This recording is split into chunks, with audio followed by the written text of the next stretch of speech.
There are so many companies, 1,000 employees in finance at Boeing, similar situation, Stanley Black & Decker in finance, offshored to India. AI, we don't know what it's going to be in the end. We're just starting to see companies have major AI replacements of individuals.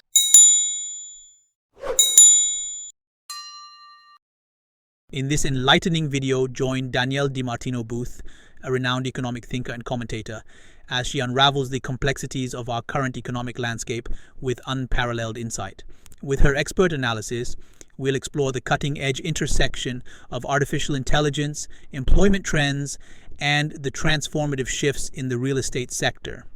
Danielle's deep dive into the strategic decisions of leading corporations, including Google's impactful pivot towards AI, offers a crucial perspective on the evolving nature of work and the future of office spaces.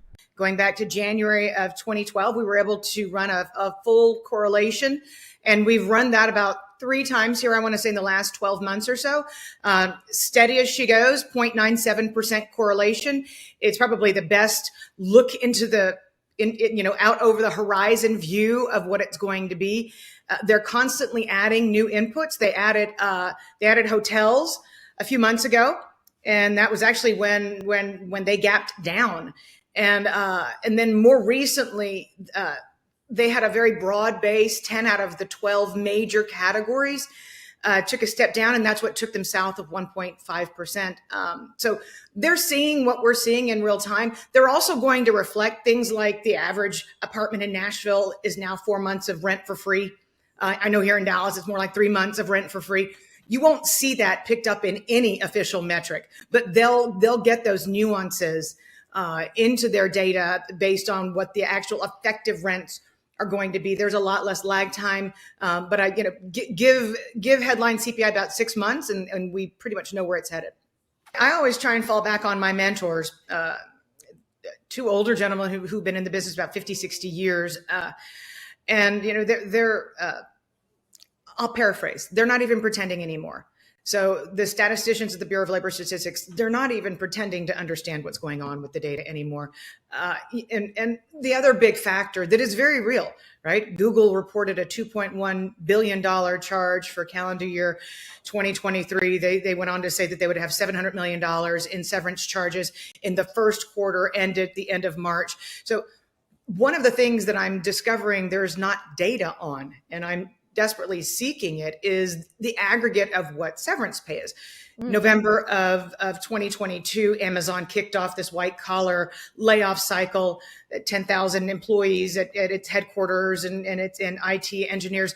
And Amazon's gone through 3 or 4 waves since then. But the white collar nature of the current down cycle, which would have normally in a plain vanilla recession started with the lowest paying workers who would never qualify for severance. But because it has, people get 3, 6, 9 months of good pay, depending on how long their tenure was with the company laying them off. So we have this massive kind of pig in the python effect it's beginning to come through. It's why we're seeing continuing jobless claims around 2 million, so stubbornly high.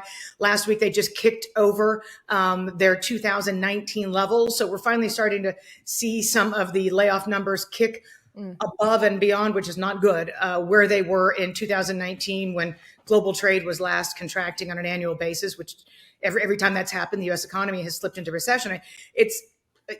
It slipped out of that potential, regular plain vanilla recession by virtue of 50% of GDP being pumped into the economy starting in March of 2020. And a lot of that continued on right through 2023. I don't think that there's going to be too great of an impact. There are other outlets that preceded the bank term funding program, which of course capped out potentially when it was opened at $2 trillion. And now we've started to see it tick down now that they took that arbitrage away. Michael Barr was very quick to do that, and I take my hat off to him for that. But bigger picture, CRE, last week, Google laid off 3,700 some odd remote workers and replaced them with AI.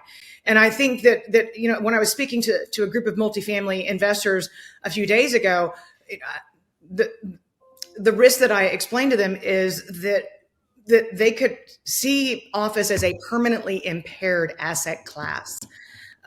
Even if we maintain, call it 50% of the gains that we saw in remote, there are so many companies, 1,000 employees in finance at Boeing, similar situation, Stanley Black & Decker in finance, offshored to India. AI, we don't know what it's going to be in the end. We're just starting to see companies have major AI replacements of individuals. But when it comes to CRE, I keep telling people that 2023 was not the crescendo. A lot of the savviest investors in office right now, like we saw with malls a generation ago, because you can only repurpose so many malls, put so many Halloween temporary stores in them, what have you.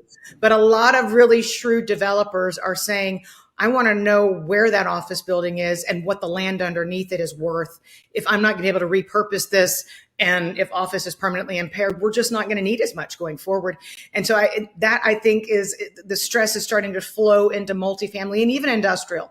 So I keep telling people that as bad as 2023 was, that 2024 is going to rival it, especially because big banks, if you're Jamie Dimon and you've got a corporate customer and he's got bonds to refinance, he's going to probably take that corporate customer before he takes the building, because there are so much more of a relationship. And, in small town America, small community banks, Natalie, around where you are in Missouri, around where I am in Dallas, a lot of these commercial real estate loans are full recourse. So I think that the trend that we've seen in fast rising personal bankruptcies, especially with buy now, pay later and people car repossession spiking, I think we'll see more of that, but actually attached to commercial real estate, which is frightening. My history is based purely on Bureau of Labor Statistics data that they started gathering state level unemployment rates in 1976.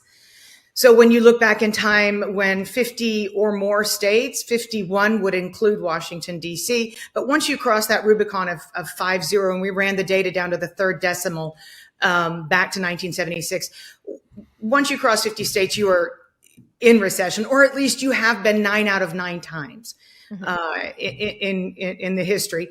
And we actually looked back the last time that there was job openings data released. We looked back at quits rates on a per state level. We looked at hiring rates on a per state level.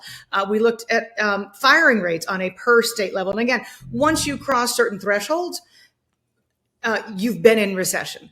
And we actually have, in the late 1950s, we've seen the National Bureau of Economic Research come in when the unemployment rate was at an all-time low back then, and actually date the recession starting in that month, because other indicators that continue to get revised down to the negative. If you look at industrial production, it's been negative year over year for as long as the eye can see. So other arbiters of recession, according to the National Bureau of Economic Research, outside of initial jobless claims, which they don't use, but they do use the unemployment rate and they do use non-farm payrolls. But outside of these numbers that we're seeing serially revised, right? For all of 2023, private sector job revisions were negative for every single month. Have not seen that since 2008. But unless it's different this time, we should see this backdated to October of 2023.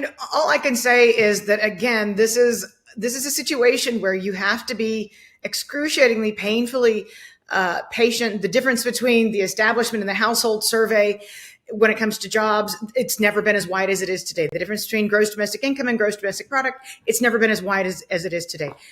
And we learn everything in these little nuanced revisions to business inventories. You say, oh, so that was the inventories that swung the GDP. They actually didn't occur. It comes out of GDI. So a lot of this has to do with patience, Natalie. I lean on the gross domestic income side of the equation, namely because it lines up with payroll taxes and withholding. You're going to see withholding come down, even if people are on good fat severance checks and unemployed, because they're still making some money. Now, we look back at the data. It was pretty fascinating because Zero Hedge came out, the National Enquirer of Finchwit.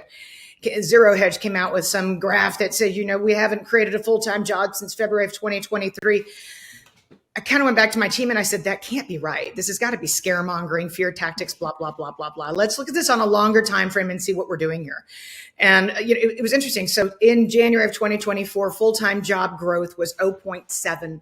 5%, down from about 10% at the peak. And I looked back in December of 2007, when the economy was dated as being in recession, full-time job growth was 0.7%. We're 0.6% year over year today. My only point is we're actually below where we were in terms of creating full-time jobs.